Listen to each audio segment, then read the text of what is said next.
Welcome to Dirty Fanatics United. Falcon fans, Falcon Nation, welcome back to Dirty Fanatics United. I am your host, C Money, followed by my co-host, Mr. David from Recognized Game. Hit that like button, leave a comment. Be sure to hit that subscribe button if you're new to the channel, and do yourself a favor and ring the bell so you know when DFU brings you breaking content here at DFU. Falcon fans, we have a lot to talk about today as the Atlanta Falcons head to Arizona Sunday to play the Arizona Cardinals in their stadium. It is a dome game. No outside weather will predict this game. It is inside a dome against the Cardinals, a team that hasn't been doing so hot, as well as a Falcons team that hasn't met the grace period that we expect the Falcons to play at this year. Be sure to hit that subscribe button because we're going to have you breaking content throughout the rest of the year. The Rams game, the Saints game, off-season topics, and more to come with DFU.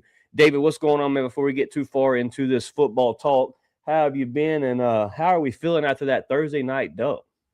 Oh, yeah. It's always, like I said, it's always good after a Falcons win. You know, Yes, this weekend seemed kind of weird, though. You know, no Falcon football on Sunday, but, Yeah. you know, I don't even think I really sat and watched the whole game. Peeked in and watched some highlights, but I just took a break Sunday, from watching football and everything. But we're back on this week, and looking for a win. Like I said, flying out to Arizona. Hopefully, You're flying to Arizona, comes David? Oh no! I said teams okay, flying to okay. Arizona. Now, like I said, I'll actually be in Cherokee with my daughter's That's right. basketball tournament this weekend, and I'll probably sit up there at the sports book and watch the game up there. So that's Nice. my weekend. Well, that sounds like a pretty exciting weekend. Can't complain with that lineup of the weekend. Shout out to Sterling Woods that tuned in our first comment over on YouTube. Sterling, so what's going on, DFU? Sterling, man, we appreciate you coming through with us tonight on a Friday night when you could be doing whatever else in the world you could be doing tonight. Checking in with DFU. We appreciate you, brother. How are you feeling about this matchup Sunday against the Arizona Cardinals? David, we'll dive right into it. Drake London has made his presence at practice. He did practice this week. They are expecting to see Drake London play. Raheem Morris in a press conference this week said that he truly has high hopes that Drake London could play for the Atlanta Falcons Sunday. David, with that being said, how much more does this offensive playbook open up that you finally have a Drake London back? And the big question that looms for every Falcon fan that I've been looking on Twitter, Facebook, Instagram, David, you even brought it up in the chat earlier this week. Can Kyle Pitts continue to produce with a Drake London back on the field? David, what is your thoughts on a return of Drake London after 4 straight weeks of no Drake London? The man was at right at 800 yards on the season, missed 4 games, still could potentially hit 1K this year if he hits 150 in a couple of games. David, your thoughts on the return of the man? And I had to rep him tonight, baby. Draco back at the crib. Okay, definitely. Like I said, that 1K, I think that'll be a target that Kurt and Zach Robinson. He probably would want to have a 1,000-yard receiver on his resume this year. Right. So I think I asked that question there. You brought up how close he was to 1,000 right there. Now I asked the question: Who should we play in fantasy? Would it be Pitts or would it be London? That comment alone, I'm leaning towards London right now. Yeah. But can they coexist in the offense? I definitely think so. We've seen Patrick Mahomes with Kelsey and other receivers, and that one didn't take away from the other. I think you can feed 2 receivers in a passing offense. Of course, Bijan can still get his in the run game and some of the passing game, but I definitely think they can coexist, and I think this will probably be a preview of what this offense might look for next year, because, like I said, I definitely think Kirk Cousins will start the season at quarterback for us. And maybe this will be a audition of how this offense can look under Zach Robinson, going forward. That's right. The reports did come out of camp out of Fire Branch this week. The interviewer asked Raheem Morris, was it a potential, or was it reliable to say that Kirk Cousins would start for the Atlanta Falcons next year? And Raheem Morris, with no if or buts, straight from the gump, said it is very possible that Kirk Cousins is your starting quarterback leading into next year. That tells me that if this offense can continue to fly high these last 3 games, heading to the Arizona to play the Cardinals, a big matchup for not only Zach Robinson, but for this, Kyle Pitts on the contract year, Drake London to hit 1K. It's really going to tell the tall tale of if you keep this OC, can he bring you another dominant performance that he did Thursday night? Because, David, I have hardly any bad things to say about Zach Robinson's game plan last Thursday in Tampa. You were there up there in Tampa Bay. You were able to see it live action. David, your thoughts on Zach Robinson's scheme and the type of plays that the offense was able to put on the field, especially in that fourth quarter 2-minute warning situation. Atlanta Falcons really put the heat on when it came to 3rd and 28. You convert that to make it a 4th and 10, 4th and 12, and David Stills with the amazing catch. David, your thoughts of just how Zach Robinson performed last week to, possibly keep his job here in Atlanta next season? Well, yeah, it gave us some hope about, what the offense could be or what it should have been all year. Like I said, I always drop some little nuggets in our group chat. It said something about Kyle Pitts. All his passes were on the move this week, and I went back and looked at it, and it's true. Prior to the last few games, it's always a hook, throwing it to Kyle to have him turn up the field and try to get moving. But these last couple of games, he's been targeted on the move. That's right, and he's more successful. Like I said, he's not going to catch the ball and turn and make somebody miss. But like I said, he's big, he's fast, he's strong. But if you catch him on the move, and give him some run after the catch, I think that's what he's best suited at. And if Zach keeps designing plays like that, where he's not stopping him, I think that he'll continue to have success in this system. Yeah, absolutely. Watching the rerun of Thursday night's game right here before we went live, David, I was watching, Kirk Cousins in action and the play action under the center, the bootleg situations that Zach Robinson threw out there for Kirk Cousins. The offense did move very nicely in those type of positions. A lot of the rumors were, well, why aren't we calling these plays for Penix? Why is it Penix under the center? Why are we not giving Penix a bootleg play where he can roll out and find the open receiver on the run? As what you have seen the last, if the Falcons don't fold at halftime against the Seattle Seahawks, there's probably no doubt that Zach Robinson is your OC heading into next season. The offense was playing a decent pace against a playoff team. They just clinched last night against the LA Rams, a very good football team, the Seattle Seahawks. So if you could have just hung with that team at a halftime, you possibly could say that Zach Robinson's seat may have cooled down a little bit. Abno with the yo. What's up, Abno? Glad to have you here tonight, brother. Hit that like button, share us to a Falcon fan. Bring the questions to the comment section. What do you think the Atlanta Falcons do Sunday against the Arizona Cardinals? Sterling Woods with the chat says, so you know who will be the head coach next year too. David, that's a good topic to talk about tonight. I sent some pictures over to the group chat. There's rumors that Bill Belichick has interest from 5 different teams, the Atlanta Falcons being one on that list. Now, this is just all based off of analytic reporters from the NFL that have pushed content out year after year after year, stated that the Atlanta Falcons were one of the teams on top of the list.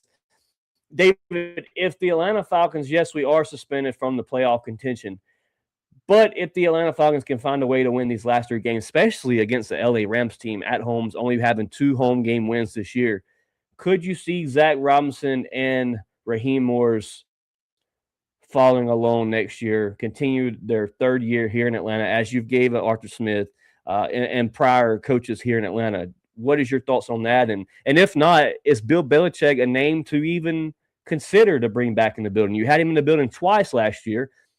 Blank took him on the yacht. He was not the signing. Raheem Morris ended up being the head coach. So, David, your thoughts on the whole situation when it comes to the coach carousel? As we talked about in previous situations, there's not a lot of head coach candidates unless a Mike Tomlin loses his job in Pittsburgh that is too hot and flashy on this list. David, your thoughts about this whole coaching carousel heading into next year? Well, how the landscape of, like I said, the coaching is set up right now, unless in the next few weeks we get a slam dunk candidate like a Tomlin that's out there, I do expect for Raheem to be back next year. I personally don't want to shake it up. I know that our record did show what it should have showed this, what we would like to have shown this year. That's right. But I look and see that we were competitive in all but 3 games this year. Right. All these games came down to be 1-score games, and I don't see that this is a, be it for some bad luck. The year prior, for those 1-score games, I think we were 5-2. This year, our record didn't reflect that. Mm-hmm. I don't think that it's like 2-9 this year, David. 2-9, and those are 1-score games. So we got 11 of the, how many games have we played so far? 14. This will be this will be week 16 this Sunday against the Cardinals. So 11 of the games that we played this year were 1-score games, and that reflects a competitive team. Getting us over the edge or the hump to turn those into wins, I think that we're right there. I think had it been for a drop pass here, a misassignment there, a special teams blunder here, we're having a much different conversation about the Falcons this year. But right. Am I saying we would like the wins, but those games that we play every one of those games was a competitive game. So I just can't see that we flip the whole team over right at this point. Now he gets another year in my book, but I don't make that decision.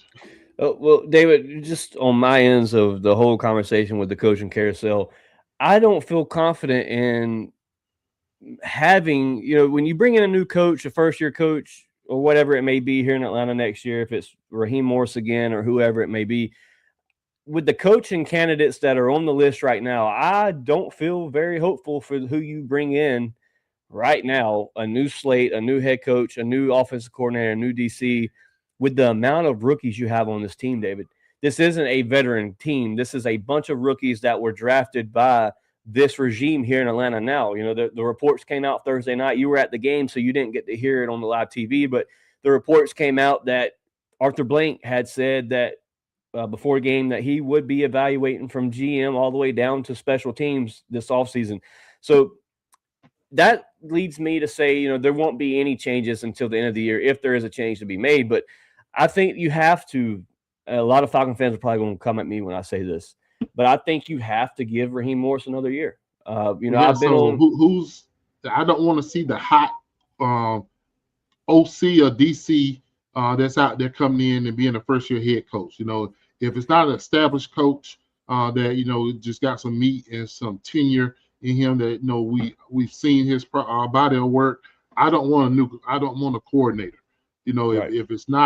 If it's not someone that he's done it, minus Bill Belichick, I don't want him here. So I'm not too fond of it either. Yeah, if it's not an established coach that we've seen his body of work, I don't. Soundwave over on Twitch, Nick26 says, yo, I think he said, can I join? Soundwave, we'd love to have you on one day here on the show, man. Hit me up on Facebook at Chase Cravey or subscribe over on YouTube. We do sometimes drop the live link in the comment section for the viewers to hop on and say what they had to say, a little 5-10 minute slot. So if that's something you're interested in, all I ask for is for the people that want to come on and voice their opinions about the Falcons to be respectful.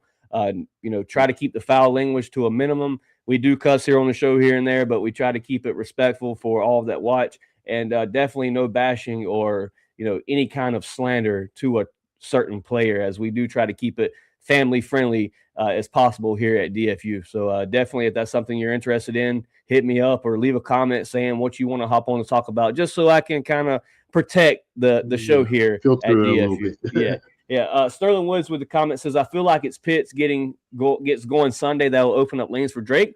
Maybe it could be a reverse role, Sterling. Maybe you could use Drake as a decoy to get Kyle Pitts going. It is Drake London's first game back. He may not be at that 100% mark, as he was listed as limited participant throughout practice. No need to hurt your franchise receiver. He has already shown that he is going to be your long-term receiver just off the short amount of games that he played this season. Like we said, I think he's right at 800, or he's at 800 already on the season. So definitely don't want to hinder the fact of Drake London getting to 100%. Maybe use him as a decoy to get a Kyle Pitts to a 1K season. David, we talked about it in the group chat. Kyle Pitts, your number 2 tight end in receiving yards at 700 and something receiving yards. Kyle Pitts could get that contract here in Atlanta that Falcon fans have not seemed too interested in this throughout the season. My guy over on Twitter with the Louis, a.k.a. Dirty Lou, says, rise up. Glad to have you over here tonight, Louis. Appreciate you, brother. Share the stream on Twitter, wherever you're watching at. Leave a subscribe on YouTube if you're a YouTuber. And definitely, if anybody is watching over on Twitter, Twitch, wherever you're at, head to YouTube at Dirty Fanatics United. Be sure to hit that subscribe button, man. We greatly appreciate it. We're on the road to 1K, man, and we cannot do it without you. David, I see you on the computer over there. What is Drake London's stats this year? 60 receptions, 810 yards, 6 touchdowns. Ooh, so yeah, that boy was on a record-breaking season, David. 9 games played. That's crazy, bro. He's 200 yards from 1K. There's 3 games left. I see Draco making that 1K mark. Yeah, I would think they would make a the Mike Evans push to get to 1K. Yeah. Hey, that's right. David, 9 games. David, I forgot to mention we have actually had Tyler Algiers' uncle on the show in the previous years over training camp situation. Louis, a.k.a. Dirty Lou, is Tyler Algiers' uncle. Shout out to T.A. Boy, we love some Tyler Algier here at DFU, man. Yeah. Relay the message. Persuade him to stay. Yes, sir. Yes, sir. Make that happen. I'm sure you'll see Tyler around Christmas. So tell Tyler, man, check us out at DFU, bro. We're always giving Tyler a bunch of praise and love here at DFU. Give wherever his Tyler. Yeah. Wherever Tyler's journey takes him, man, he's a dog. He'll always be a Falcon. That was a great draft pick by the Atlanta Falcons to a 5th round draft pick, David, was Tyler Algier? 5th or 6th round draft pick? Right. Yeah. Louis says, you guys got it. We appreciate you, Louis, man. We'd love to have you back on the show sometime whenever you're free. Hit me up on Twitter or Facebook, wherever, and we'll get you back on the show to talk about, the rumors of Tyler Algier possibly going to another team this offseason. Don't want to see it happen, but definitely a good topic to talk about. He said, Louis said he was a 5th round draft pick. That's absolutely right. Yep. A dog. A diamond in the rough for sure with Tyler Algier. David, you see the comment speaking on Kyle Pitts, Drake London, but here's the big question for you. What is Darnell Mooney going to do the last 3 weeks here in Atlanta? I think Darnell Mooney has shown his way out of Atlanta. I know that his contract, I think he's owed a big chunk next year, and then we can save some cap space for him. And I don't think there's nothing he can do in these last 3 weeks that'll change. Albeit I do feel like he's played the entire season injured, but from what he's done and the amount of cap that we're gonna have to spend on him next year, I don't think there's nothing he can do to salvage a position in Atlanta.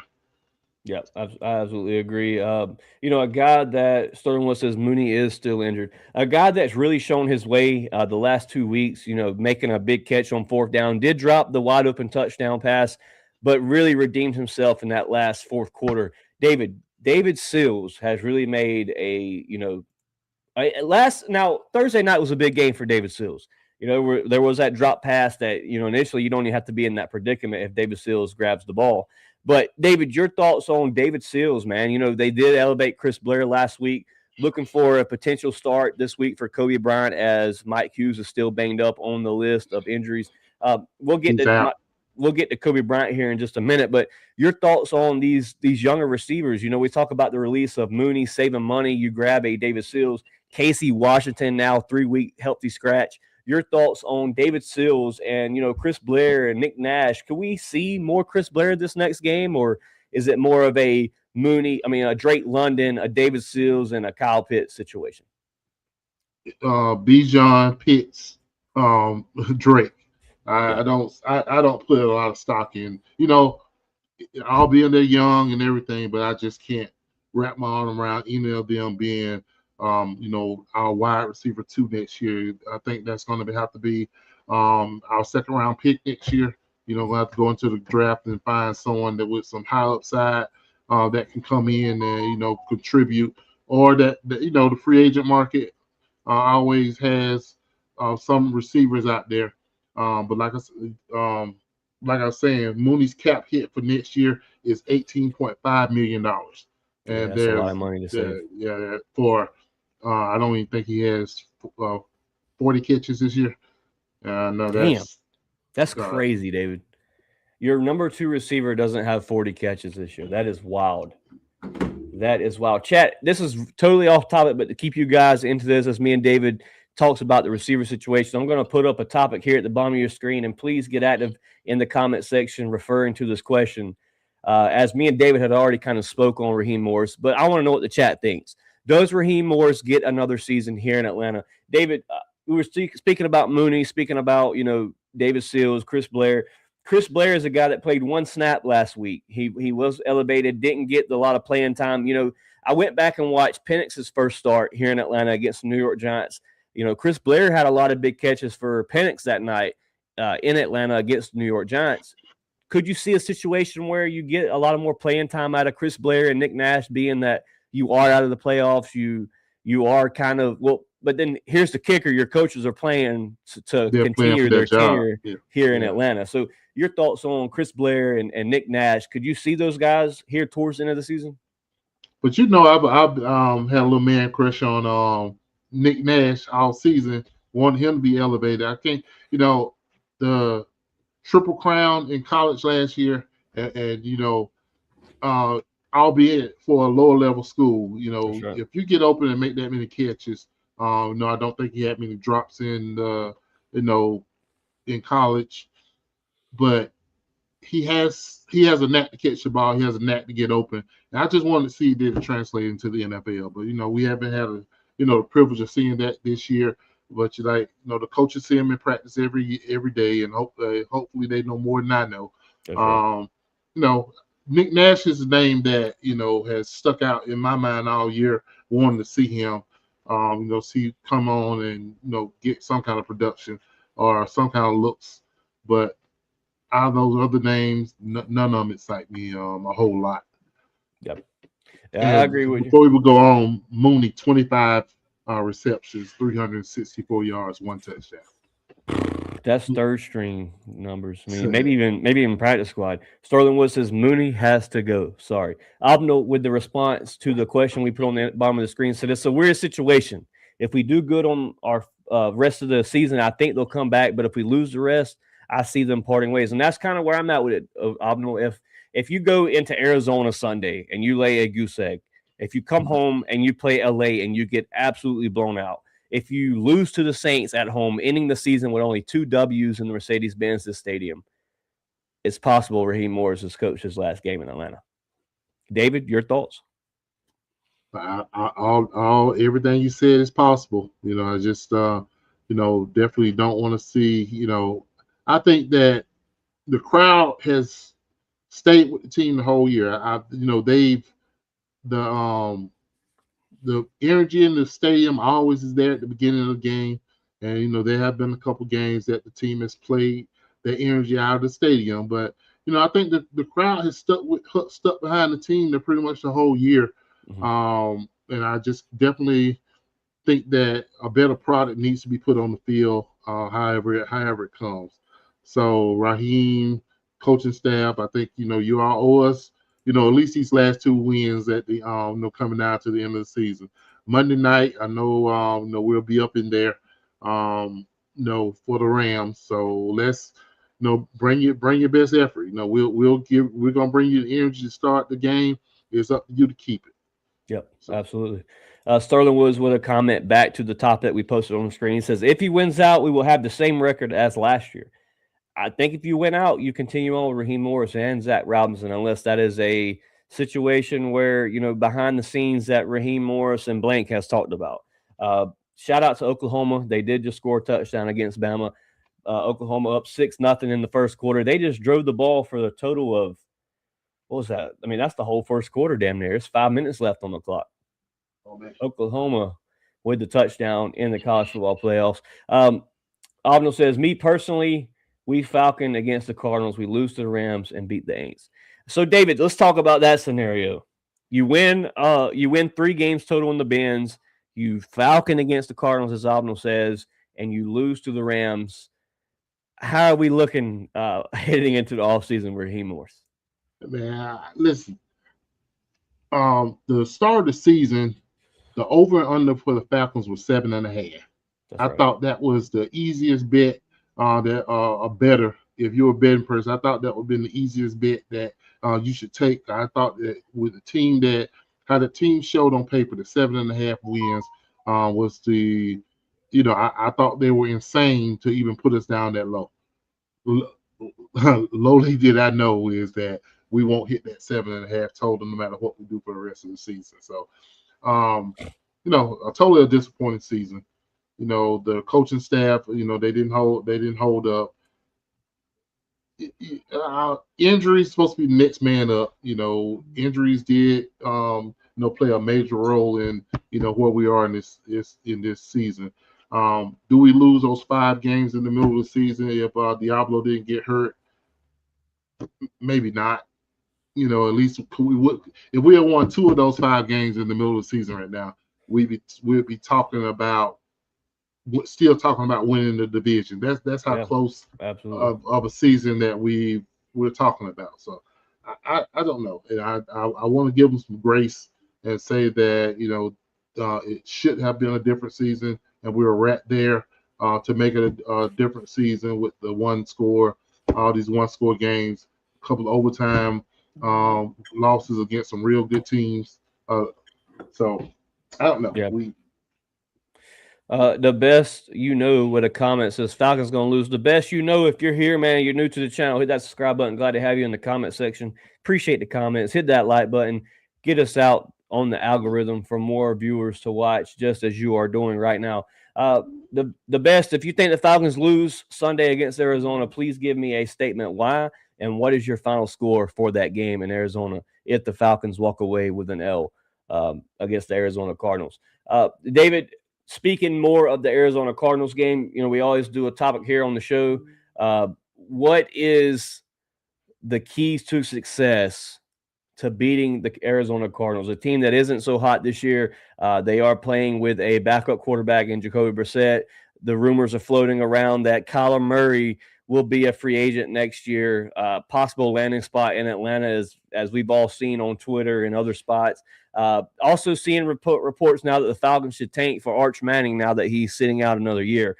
I think it's complete chaos and irrelevant. But, David, your thoughts on keys to success to beating the Arizona Cardinals and, having a back-to-back win as you did against the NFC South division leaders last Thursday night in Tampa? Keep Kirk clean. I think that, we will have opportunity to, get some movement in the passing game with Drake being back and with Pitts, showing what he's shown the last couple of weeks. Get Bijan involved early. I don't think that the defense for the Cardinals should be able to limit us, and we should be able to keep them guessing with the run in the pass. So keep Kirk clean in the passing game, and let our playmakers eat. Yep, I agree 100%. I want to see another historical mark here for the Falcons that could happen Sunday. James Pierce Jr. could set the rookie sack leading before the end of the season here ends.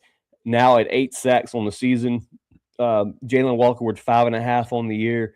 David, if you can get to Jacoby Brissett, keep him in the pocket. He can scramble here and there, but he is more now in age a pocket passer, as we've seen throughout the years. The best says it's me, Marcos, bro. I appreciate you all for tuning in. Hit that like button, share us out on Facebook, wherever you're tuning in at, on YouTube.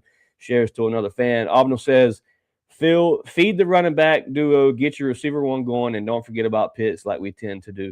That's the big kicker. Can Zach Robinson game plan for Drake, Kyle Pitts, and Bijan? Because, throughout the whole year, it's been more of a Bijan, Drake, Bijan, Drake, Bijan. And you kind of tend to forget about the Kyle Pitts, the Tyler Algier, Tyler Algier didn't really have a big game Thursday night either, David. You gave him like 2 touches on the game, and he made, good runs. But the more that I watched the Atlanta Falcons offense, Tyler Algier is used as a fullback because that boy knows he can block. Tyler Algier is possibly your best blocker when it comes to picking up blitz. I mean, Bijan will get in there dirty too with him, but Tyler Algier making some key blocks in that victory against Tampa Bay. So, offensively, you got to keep the targets to Drake. You got to get them going to Kyle Pitts. With a breakout game the last 3 games, Kyle Pitts has been over 70 yards the last 3 weeks here in Atlanta. So definitely playing for that signing contract, that contract bonus, playing for, they even asked Drake, Kyle Pitts after the game, his situation being a free agent next year. Where did he want to play? Was Atlanta the spot he wanted to be at? And Kyle Pitts said wholeheartedly, I want to play in Atlanta. I want to play in Atlanta. That's a lot better than some of those things we've heard in the past from, other players such as, I don't like to throw this guy's name out there because he's done so much for this franchise, but Julio Jones, when it came to his departure of Atlanta, it was, I'm out of there. To hear Kyle Pitts say, I want to be in Atlanta, I want to play here, I was drafted here, this is my team, really, makes you think that Kyle Pitts is playing for that contract. So to see Kyle Pitts ball out the remainder of the season not only saves his job, but possibly saves Zach Robinson as well. That's the big situation for me when it comes to the offense. As Abno said right here, Calvin Ridley, the way he left Atlanta, dirty situation of how that all went down as well. But defensively, man, if defense can play like they played all year, really, if defense has been tremendous for us. I've seen a post the other day talking about, they do the brackets with the different teams, and Atlanta was labeled as a mediocre defense. I think that is crazy. Your Atlanta Falcons are number 2 in the league right now in sacks, 1 team behind the Denver Broncos. I mean, they're balling out this year, only lost 2 games. So I think if you keep Jeff Ulbrich, man, you keep this coaching staff another year, maybe next year, they say the third try is a charm. So maybe that's where, the Falcons figure it out here with this coaching staff. But, special teams, I feel like played a whole better game Thursday as well. David Tompkinson, he played a tremendous game when it came to knowing when to grab the ball, knowing when to return the ball. So I think your special teams played a lot better game Thursday night as well. So you're going to have to play all 3 phases, offense, defense, and special teams to pull out a win. And, if a lot of the rumors were that the Falcons had lost the locker room. Thursday night didn't tell me that. See that. No. Thursday night showed me. Yeah. The team plays hard, has had a lot of misfortune, but when you say have they lost the locker room, I don't see a team that's, not giving an effort. And, that shows, you're not going to go into Tampa and win that game with a roster that don't want to play for the coach. Yeah. So, I just can't see that. Yeah, absolutely. I want to give a big shout out to my guy, Bijan Robinson, hitting 1K on the season. Thursday night, I believe it was. He took a picture with his O-line. Shout out to those boys for, even with a banged up McGarry, you still have your first round draft pick, Bijan Robinson, with 2 back-to-back years of 1K yards on the ground. Very short of that his rookie season, but shout out to Bijan for being the product that we drafted and putting it out on the field. David, did you hear anything more about if he was fined for what he said on Thursday Night Football, or what the situation was with that? No, I was just going to ask you about that. I haven't even looked into the comment. What was the comment that he made? Well, they were talking about the situation of how he was so shifty and was able to run people over, and Bijan said, it was a game that we've all played as young guys wanting to be football players. Smear the queer. is what Bijan said on Thursday night post-game conference interview. He said, I think the gist of his words were he's like, hey, it's just like Smear the Queer, a game we all played when we were kids. And then just the internet just flew off with it, bro. Like, Bijan should be fine. Bijan should be suspended for a game for saying this, yada, yada. I'm just like, what in the world, bro? Like, freedom of speech? Let's see, that's takes me back to Marshawn Lynch. I just came here so I don't get fined. That's I'm right. not finna give y'all any sound bites after the game because something is, Bijan has been a high character individual since he touched the league. Never had anything that came down, from him. He makes one comment and then, he's the worst person in the world. I know, but no, I think that maybe he should use a little more tact and not make the comment in this day and age with the Me Too and I got you with the internet stuff that they're gonna make you they want the controversy so they can have something to report. That's what makes these podcasters and everything roll. They take the least little thing that someone says and then they'll roast you. And Bijan, I don't. Should he have said it if that was a comment? No, he shouldn't have said it. But you gotta, come on now. You gotta take who's done it, what they've done in the past. That's not Ocho Cinco making a comment that. You got someone that the shock value of that just Shout out to Oklahoma, man. They're playing a game right now against Bama. Deflected punt, almost a block punt there for Oklahoma. Get good field possession on their second possession of the game. 3 and out for Bama. Falcon fans, if you're watching the game right now or you got other plans tonight to watch Jake Paul and I forget the opponent's name, but he's like 10 foot taller than Jake Paul. What do you who do you think wins tonight against Oklahoma and Alabama? I could care less about Jake Paul. Who do you think wins out of Oklahoma and Bama tonight in the college football playoffs as tonight kicks off the CFP for college football, man? Fun times. Did you do a bracket? Did you do a bracket? I didn't. I didn't do a bracket. See, David, I never win anything. I'm never good at winning anything. So I don't even try anymore. I just let it flow, let it happen the way it happened. I could have told you the Atlanta Falcons were going to win the NFC South the last 5 years, and that has not been the case. So we just don't. Well, me and you are the same because I picked them the last 5 years too. So, hey, Opnal says surely not Bama. # War Eagle.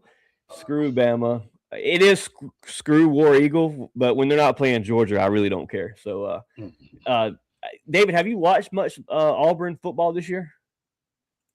Auburn, they have a football team? Shit. Now I was gonna give my props and give my flowers where they're due, man. I think they got a stud over there at quarterback.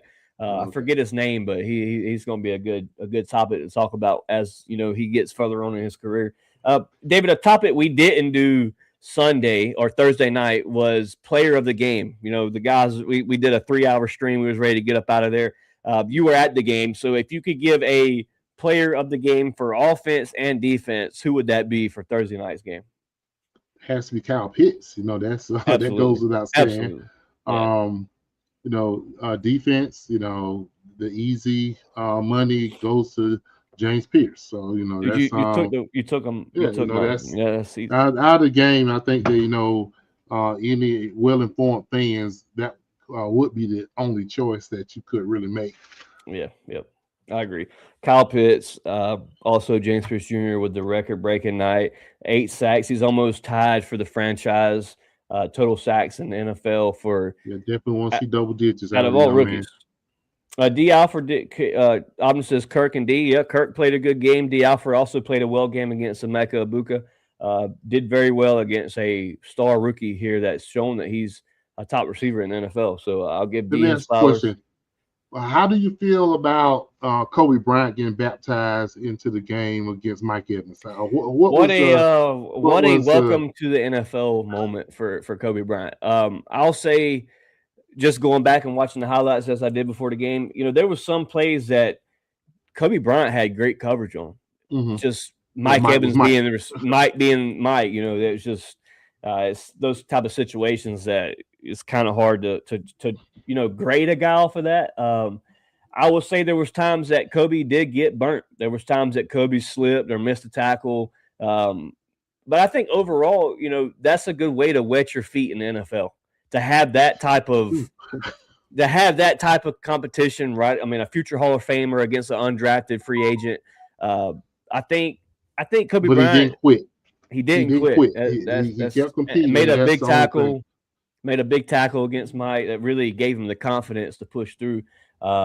I think Sunday will be a good matchup to grade Kobe Bryant off of, because he will start due to Mike Hughes being injured and on the injury list. I would love to see Bryant against a mid-tier receiver, as you'll probably see Sunday. Who is their receivers? Oh, I know they got Harrison Jr. I'm pulling it up now, so I believe they got. That's the only one I know. That's their big guy. What's his name? AJ Terrell will probably follow him across the field. So Oklahoma goes up 10-0 on Bama in the first quarter. 15 seconds left. It says Marvin Harrison Jr., Michael Wilson, Greg Dortch, Zay Jones. That's their rotation. All I know is Harrison Jr. Yeah. So this will be a good matchup for Kobe Bryant to have his outcoming party for the Atlanta Falcons in Arizona.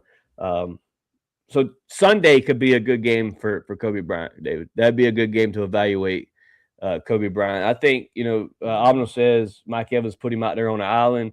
Some of the highlights show how he flipped Crybaby Evans. He absolutely wrecked Mike Evans on that one tackle. Bryant got some good reps. My bad. It's far from the screen. I'm about blind. From a Hall of Fame receiver. He absolutely did. Yeah, that's what I mean by getting your feet wet. Like, he knows what it's like now to face a Hall of Famer. Being undrafted rookie free agent, I'm sure the moment was big for Bryant that night. And then, even getting his first official start this Sunday. But what I like about Bryant, David, is the drive, like the hypeness of Kobe Bryant. Like, I follow him on Facebook. He goes live after every game on Facebook. He's a fresh new player here in Atlanta. The following isn't too big, so he interacts with the comments on the screen. He just shows me that he has heart and a drive to be a great player in the NFL, and that's what I like about Kobe Bryant. His days in Kansas State, David, was pretty nice. He was a pretty nice cornerback in college. So I'm excited to see what Kobe Bryant could be. Maybe you could save that if Kobe Bryant comes out here and really shows off these last 3 games with Mike Hughes being banged up. Maybe you can save that cornerback draft pick. Maybe you can go in a different direction and get you a vet for a depth-wise situation. So that's a good matchup to watch, David. Kobe Bryant these last 3 weeks, even against the Rams. The Rams have a nice receiving core. So to see him go up against that team, that'll be Puka went off last night. 200-plus yards, 2 touchdowns. David, did you see the 2-point conversion, the fumble into the end zone? That was. But and then once you slow it down, the refs got it right. It was a backward pass that got punched into the end zone. So it's a weird play, but they definitely got it right. The Seahawks running back in his post press conference, they asked, what was going through his mind there, and he was like, "To keep it real with y'all, I didn't even know it was a fumble. I was just picking the ball up." And he ended up winning the game for him, just picking the ball up in the end zone. Always play to the. I was about to say that. Play to the whistle. Play to the whistle, because you never know what could happen. That was crazy. David, we're getting ready to wrap this show up, man. It's nothing but the Falcons versus Cardinals, Week 16 Sunday showdown pregame here with DFU. Give me your score predictions for Sunday's game. As Sunday we have a Christmas party with my grandpa, so I was wanting to go live during the game this Sunday. That won't be the case. So maybe Sunday morning we can get on here and talk with the other DFU cast and maybe get a couple of them in here. But score predictions for Sunday's game against Arizona. 31-17.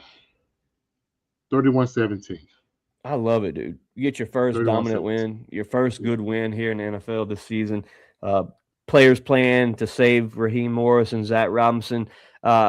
I'm going to go along the lines with it. The Falcons come out and play the type of game they played Thursday night. If the Falcons can be consistent on offense, if we can continue to hold up on defense, if Kobe Bryant plays a good game Sunday, AJ Terrell lowers the amount of penalties, I think the Atlanta Falcons win the game 28-13 against the Arizona Cardinals. A nice dominant win on the road. Kirk Cousins cooks again to prove that he is your future quarterback until Penix gets back.